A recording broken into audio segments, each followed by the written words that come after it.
Hello student, आज आपण मेज क्रॉपचा पुढचा पार्ट पाहणार आहोत. Harvesting and shading.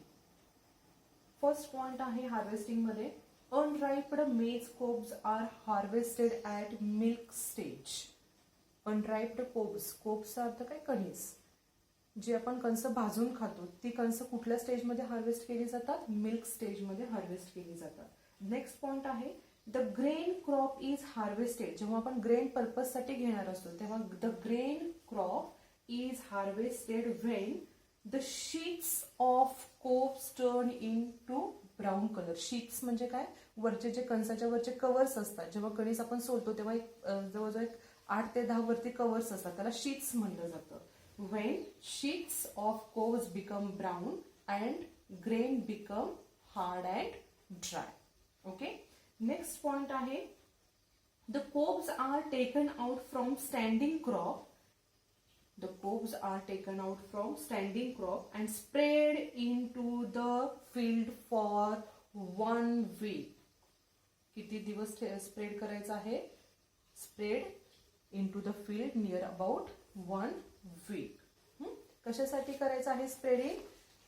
For drying the cobs uniformly. Next point आहे बघा, द ग्रेन्स आर रिमूव्ड.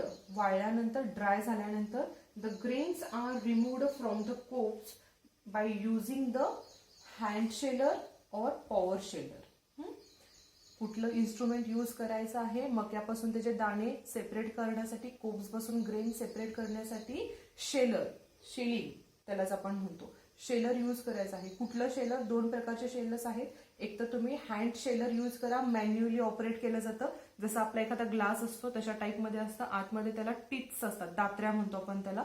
आणि एक तर तुम्ही मेकॅनिकली यूज करा किंवा एक तर पॉवर शेलर. त्याला छोटीशी मोटर असते, तुम्ही जस्ट पुट केलं की त्याचं ते काय करतं? ग्रेन्स सेपरेट करतं फ्रॉम द कोब्स. ओके, हे आहे harvesting. Next move on to yield. Yield मध्ये आता हे वेगवेगळ्या प्रकारचे इल्ड आहेत. आपल्याला मेज मध्ये माहिती आहे की हायब्रिड मेज असतं आणि कंपोजिट मेज असतं. इल्ड बघा, hybrid and composite maize yield near about 50 to 70 quintal per hectare. Remember this, quintal per hectare, weight जास्त असतं. हायब्रिड आणि कंपोजिट मेजचं इल्ड नियर अबाउट सारखंच असतं. किती असतं? 50 to 70 quintal per hectare.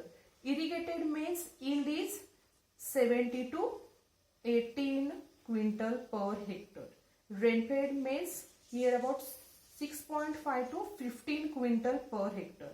And for fodder purpose, fodder purpose मध्ये इथे 2 प्रकार दिलेले आहेत. Fodder rainfed 15 to 20 ton per hectare. Fodder irrigated 35 to 50 ton per hectare. Which is the famous fodder variety of maize crop? It is an African tall.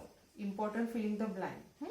Which is the famous fodder variety of maize crop? African tall is the famous fodder variety of maize crop. Okay, this is our harvesting and yield of maize crop. Let's move on to pest. First pest is army worm. Army worm मध्ये damaging stage असते काय? ह्याच्यापूर्वी आपण जवार मध्ये बघितलेलं आहे. हे army worm मध्ये डॅमेजिंग स्टेज असते लार्वा. लार्वा काय करते? The larva of armyworm feeds on the leaves during night hours. Larva attack at only night hours. At daytime, the larva is hidden in shelters. Okay, बघा, the larva of armyworm feeds on where? Leaves and attack during night hours. Next point आहे, in severe attack. जेव्हा खूप मोठ्या प्रमाणामध्ये army वर्मचा, लष्करी अळीचा attack होतो. In severe attack only veins are left on the plant. फक्त काय रिमेन राहिलेले असतात? त्या पानामधल्या फक्त वेन्स, शिरा फक्त राहिलेल्या असतात. जो काही लीफ एरिया आहे बाकीचा तो काय केला जातो? आर्मी वर्म कडून खाल्ला जातो. जे काही पान असेल फक्त त्याचं काय शिल्लक राहतात? त्या पानाच्या फक्त वेन्स, शिरा फक्त शिल्लक राहतात. Then how to control army worm? Dusting of 1.3% linden powder at the rate 20 kg per hectare. काय करायचंय आपल्याला? डस्टिंग करायचं आहे. स्प्रेइंग नाही करायचं आहे, डस्टिंग करायचं आहे. डस्टिंग काय करायचं आहे? हे कशा फॉर्म मध्ये आहे? पावडर फॉर्म मध्ये आहे. जेव्हा लिक्विड फॉर्म मध्ये असतं तेव्हा आपल्याला काय करायचं असतं, स्प्रेइंग करायचं असतं. ओके, डस्ट करणं म्हणजे काय, धुरळणी करायची आहे. डस्टिंग ऑफ, कशाचं डस्टिंग, ऑलवेज रिमेंबर डस्टिंग आलं की काय येतं, 1.3% लिंडेन पावडर. नेहमी लिंडेन पावडर किती असते, @20 kg/hectare. Okay, this is about armyworm. Next is grasshopper. Grasshopper damaging stage आहे nymphs and adults. Okay, grasshopper नाकतोडे आपण बघितलेले आहेत. नीम्स अँड अडल्ट्स बघा नेचर ऑफ डॅमेज कसं आहे त्याचं. The nymphs and adults feeds on the leaves. कशावरती नीम्स अँड अडल्ट्स फीड करतात, लीव्स वरती, सकिंग करतात ते. नेक्स्ट पॉइंट ह्याच्यामध्ये पण सेम आहे. In severe attack only veins are left. काय फक्त शिल्लक राहतं, only veins are left in severe attack. How to control then grasshopper. Same control measure सुद्धा आहे. Collect and destroy affected plant and plant part. And next and most important, dusting of 1.3% linden powder @20 kg/hectare. Okay, दोघांचंही control measure same आहे. इकडे पण काय करतो आपण, dusting करतो लिंडेन पावडरचं, इथेही काय करतो आपण, डस्टिंग करतो लिंडेन पावडरचं. लिंडेन पावडर नेहमी किती असते, 1.3% असते. आणि किती यूज करायचं, किती क्वांटिटीमध्ये यूज करायचं आपल्याला, @20 kg/hectare. Next pest is stem borer. Okay, stem borer. Damaging stage of stem borer is larva. सगळ्यांना आपल्याला माहिती आहे डॅमेजिंग स्टेज काय आहे स्टेम बोररची, लार्वा. लार्वा काय करते, the larva punctured the topmost leaves portion और topmost portion of stem. Okay, larva puncture the topmost portion of leaves and feeds on the stem. Okay, the affected stems formed a dead herd.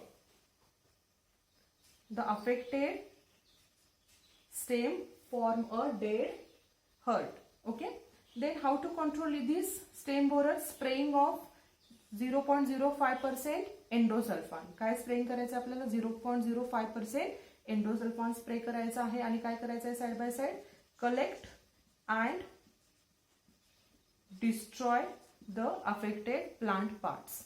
Okay, this is about stem borer. Next आहे shoot fly. Next paste आहे shoot fly. shoot fly, जिथं तुम्हाला कुठल्याही paste मध्ये fly हा शब्द येईल तिथं आपली डॅमेजिंग स्टेज कोण असते, मॅगॉट्स. काय असते, मॅगॉट्स. मॅगॉट्स काय करते, maggots cut the growing point of plant and branches. Maggots काय करतं, कट करतं. काय कट करतं, ग्रोईंग प्लांट ऑफ स्टेम और branches and feed the inner content of stem and form a dead heart. Okay, सेमच आहे. Then how to control shoot fly. Apply, काय apply करायचंय बघा, 10% थायमेट @15 kg/hectare. एका हेक्टरसाठी तुम्हाला 15 kg थायमेट यूज करायचं आहे. थायमेटचं कॉन्सन्ट्रेशन किती पाहिजे, 10% पाहिजे. Okay, clear.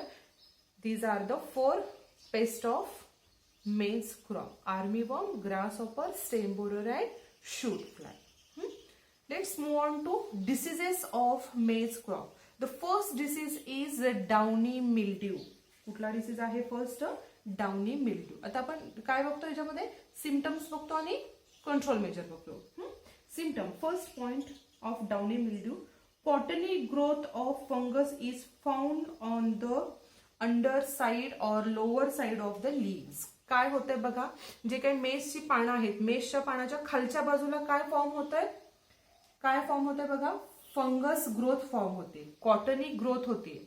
कॉटनी ग्रोथ म्हणजे काय, एखादं कापसाचं लेअर तयार झाल्यासारखं होतं. Cottony growth of fungus found on the where, not upper, where on the lower side of the leaves. Okay, मग पानाच्या खालच्या बाजूला कॉटनी ग्रोथ फंगसची, बुरशीची एक कॉटनी ग्रोथ तयार झाल्यानंतर वरच्या बाजूला काय त्याचे इफेक्ट्स होतात, ऑब्व्हियसली वरच्या बाजूला पण काहीतरी त्याचा इफेक्ट होणार ना.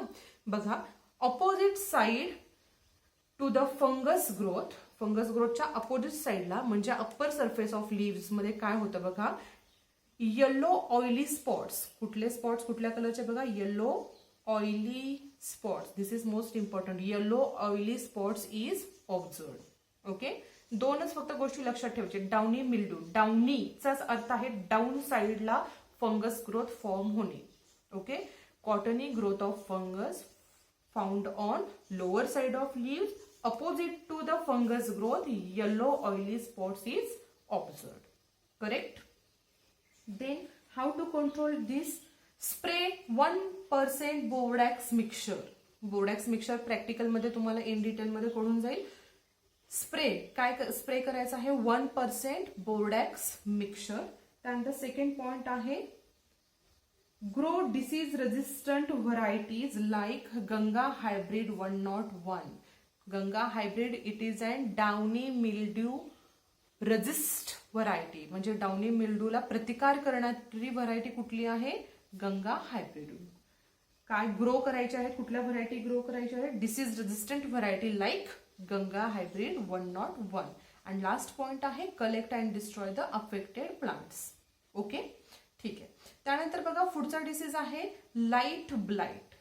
ब्लाइट ऑलवेज रिमेंबर, जिथं ब्लाइट येईल, ब्लाइट कोणत्याही क्रॉपमध्ये डिसीज येऊ दे, ब्लाइटचं एक ट्रिक आहे लक्षात ठेवायची. ब्लाइट असेल तर तिथल्या पानांवरती कुठल्या कलरचे स्पॉट्स असतात? ब्राऊन कलरचे स्पॉट्स असतात. असं लक्षात ठेवलं तरी चालेल. B blight brown colour spots. Okay, बघा लाईट ब्लाइट खूप रेअरली अपियर होतो डिसीज मेज क्रॉपवरती. फर्स्ट पॉइंट हाच आहे, धिस डिसीज अपियर्स रेअरली. खूप कमी प्रमाणात, म्हणजे अगदी क्वचित प्रमाणामध्ये ब्लाइट हा डिसीज येतो मेज क्रॉपमध्ये. नेक्स्ट पॉइंट आहे, जर आला तर काय सिम्पटम्स असतात त्याचे आताच सांगितलं मी. The leaves turn into brown colour. जो ग्रीन आपला हेल्दी लीव्स असतात, हे लीव्स कशामध्ये कन्वर्ट होतात? ब्राऊन कलरमध्ये होतात. And get dry. Leaves turns in brown colour and get dry, वाळायला सुरुवात होते. ह्याचं सुद्धा आपल्याला कसं कंट्रोल करायचं आहे? Spraying of Dithane Z78. काय स्प्रेइंग करायचं आहे? स्प्रेइंग ऑफ डायथेन Z78 और डायथेन M45. एकतर तुम्ही Z78 स्प्रे करा फॉर कंट्रोलिंग द ब्लाइट और स्प्रे द डायथेन M45. किती क्वांटिटी हे दोन्ही जरी स्प्रे केलं तर किती क्वांटिटीमध्ये घ्यायचं? At the rate 100 gram at 450 litres of water. फक्त 100 ग्रॅम वापरायचं, आपल्याला थोडंसं वापरायचं. 100 gram per 450 litres of water. These are two diseases of maize crop, downy mildew and light blight. Okay, maize topic आपला इथे आज संपलेला आहे. पेपर फर्स्ट मधला मेज टॉपिक मध्ये आपण यापूर्वी पहिल्या 2 पार्ट्समध्ये मॅक्झिमम कव्हर झालेला आहे टॉपिक. आता आपला हार्वेस्टिंग, यील्ड, पेस्ट आणि डिसीजेस कव्हर झालेला आहे. मेज टॉपिक आज इथं आपला फिनिश झालेला आहे. ओके, आज आपण थांबूयात. थँक्यू.